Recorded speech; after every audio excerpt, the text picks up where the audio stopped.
What up, Huck Squad? Coming at you with a super fun episode, actually. One of my local courses, Hawkins Woods, actually just installed a brand new back nine.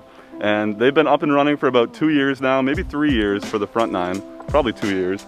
And they just recently did a ton of work putting this back nine in.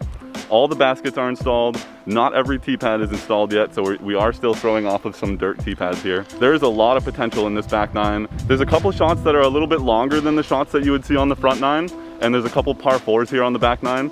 The rough is gonna be really rough, so hopefully I can stay in the fairway, but I've only walked the back nine once. I haven't actually even played it yet, so this is gonna be my first playthrough as well, so I really hope you guys enjoyed this one. It's always so much fun playing like a brand new set of holes that you've never played before, so I'm really looking forward to it as well. So before getting into the episode, I actually want to give a quick promotion for a skins episode that I want to film upcoming in December at some point, probably over the next few weeks. I want this episode to be sponsored by the Huck Squad, actually. So how it's going to work is I'm going to put my Venmo and my PayPal in the description below, and any of you guys can donate a minimum of $10. I'll choose the hole that you sponsor, and we'll sponsor all 18 holes, and we'll do some long drives and some CTPs, kind of similar to the way that GK Productions does their skins matches. I think it'll be really cool for you guys to have the ability to get like a shout out on the channel, or to have your brand or business shouted out if you own a small business or you work for a small business that might want a little bit more marketing on YouTube. So I'm gonna leave my Venmo and my PayPal in the description below with a bunch of little rules and a little bit of a recap of everything that I just said right here, just so that you're clear on how everything's gonna work. But really looking forward to that skins episode, but enjoy the episode here at Hawkins.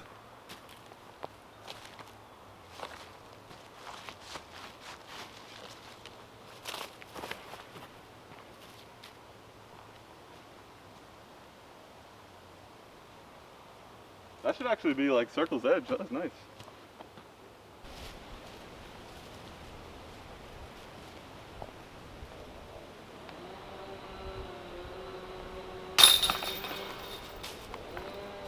That is a solid 2. I know it's only 315 feet, but it probably plays like 350, 360. It's a little bit uphill, and that's actually a really satisfying birdie to get.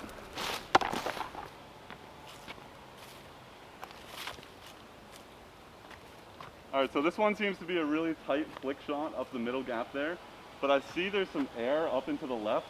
I might try just like a super hard, high flick up to the left instead of trying to go up the middle.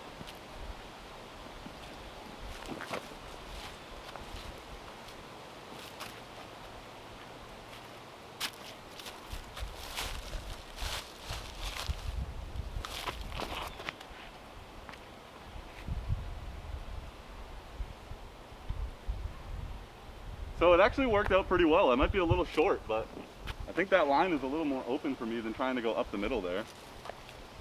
So you can try to poke up that gap right there on the right, but instead I just did kind of like a flex flick all the way through that open sky, and it did crash. I saw it land, but I'm not sure how short of the basket that it landed. Well, I finished a good 50 short. It was a good shot, but I think next time, instead of throwing it on pure hyzer, I'll throw a little bit of flex so that it pushes up the side fairway and then crashes a little bit later.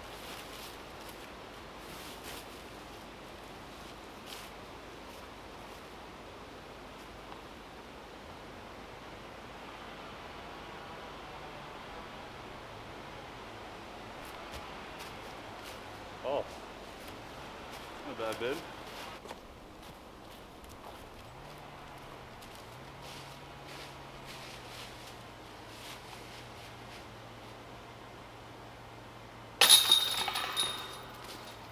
That's going to be a really hard birdie to get for anybody who only has a backhand. It is just so tight, 315 feet, and it barely finishes to the right. It's going to be a really tough birdie to get. We got a par 4 here, 545 feet, dog leg to the right, and this is the first paver tee pad on the back nine, so that's really nice to see.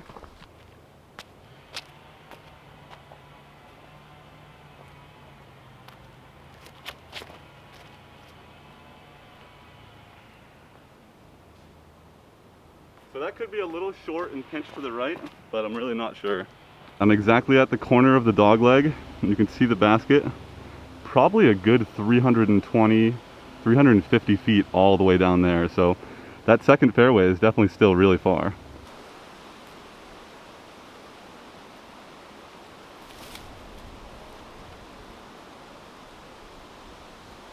There's like a 150-foot chip up, but I really had nothing.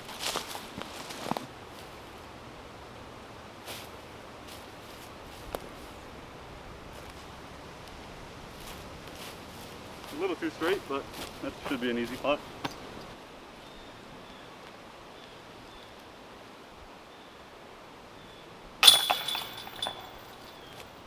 That is a pretty tough 3 to get. And once again, if you don't have a flick, getting around that corner without cut rolling into the woods, pretty tough. So it's a solid par 4. It's a really good hole.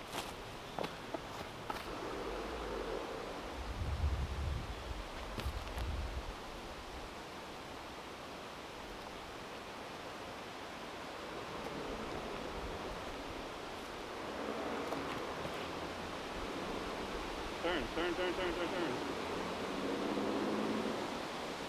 That'll be a little bit short, but probably circles edge on the short side.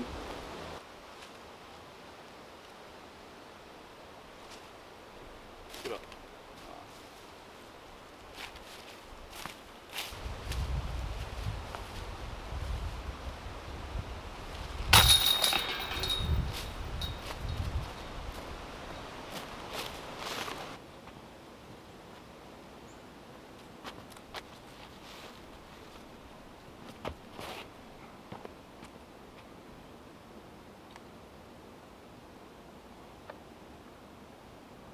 So I got a little good kick at the end back into the fairway, but this shot off the tee is actually really tricky because the backhand is only going to finish like 250 feet at best. But to flex a flick through there, you have the opportunity to get so much distance if you actually make it clean through that gap. So I don't want to get ahead of myself, but I think after playing this back 9 a bunch more times, 10, 20, 30 more loops just over time, I'll probably be able to get a flick up past that thick tree in the middle. And I might be able to get an eagle on this hole eventually. So it's like 485, par 4. So if I can get a flick up there to like 425, 450 and have a long circle 2 putt, that would be sweet.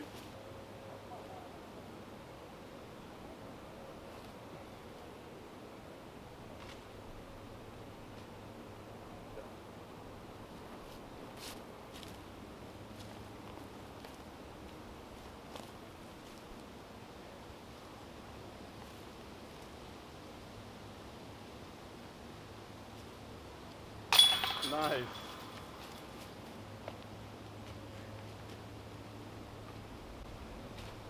Here I am talking about eagles and I have like a circle's edge friggin' birdie putt. Almost missed it.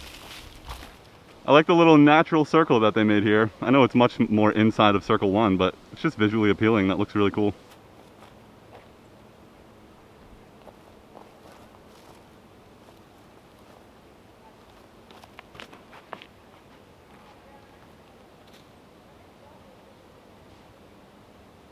Not quite sure where the basket is, but I think that's going to be good. So I don't see me yet, but judging by where the basket is. Oh, actually I'm a lot shorter than I thought I was going to be.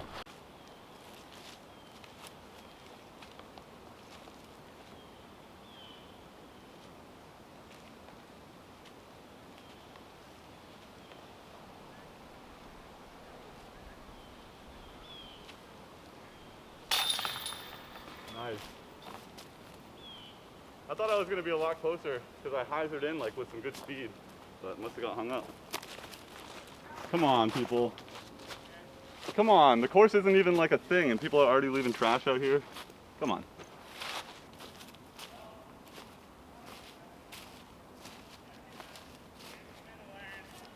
So I kind of remember this hole from the walkthrough I did a few months ago, and it cuts to the right and goes into like a different fairway and then it pushes forward.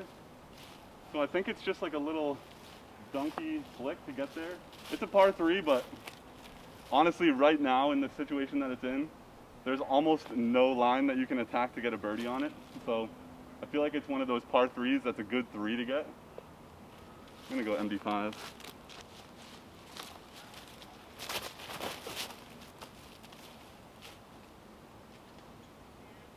All right, I might be in the second fairway on the right, but I'm not sure. Plays up about 150 to 200 feet, and then it just kind of gets into this zone of a bunch of trees. There is this little lane I'm walking in now, but it's kind of too short to flex it through this lane. and still have enough distance to get to the basket. Maybe over time a couple lanes will open up that'll allow you to attack the basket, but this one kind of seems just like a up and down three to me.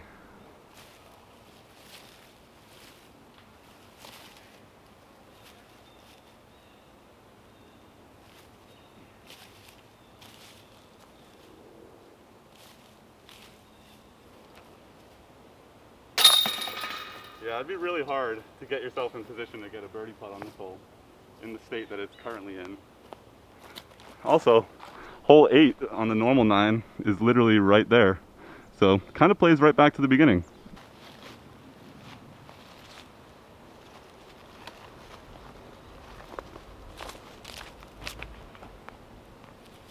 Get a skip, skip. But after seeing where the basket is, I don't think I'm going to backhand off that tee pad anymore. I'll probably do a flex flick, because you don't really want to finish on the left. You want to finish like just up through here and on the right, and that would leave you a straight shot at the basket. So yeah, I'll definitely flick this hole in the future.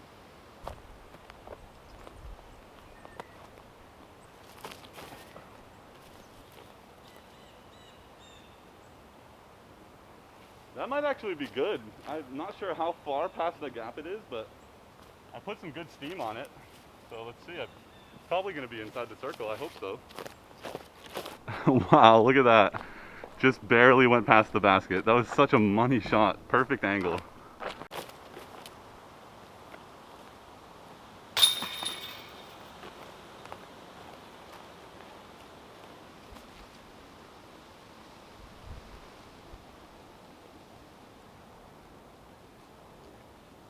This basket is like way tucked over to the right from where the tee pad is here.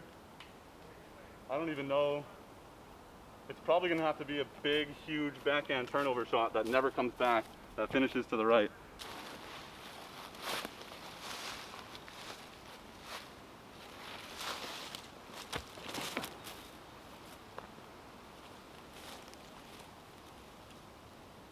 I feel like even that probably isn't even going to be in circle 2. Alright, so I actually did finish like just circle 2 edge about, so not terrible, but I really don't think I could get a better forehand on that than right there, maybe 10 feet closer.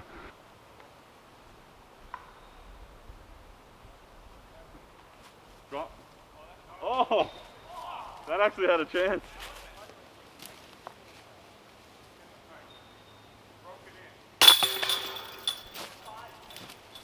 Alright guys. That's all she wrote from the back 9 here at Hawkins. What a fun time, what a fun little track. Man, that was so much fun. I can't wait to play like a full 18 loop and just treat this as an 18-hole course now that's only 10 minutes from my house. I am just really, really grateful that John and Brandon and all of the Boy Scouts and anyone who's put in work here has made this thing come to fruition over the past couple of years, because otherwise I wouldn't have a course within 10 minutes of my house. So thank you so much to everyone who puts in the work here. Beautiful back 9, one sort of quirky hole, but other than that, it was really fun. Get yourself out here to Hawkins Woods, you won't regret it. So I'll see you guys in the next one. Drop a like if you enjoyed, drop a sub if you want to see more. Keep eating your vegetables. Take it easy. Peace.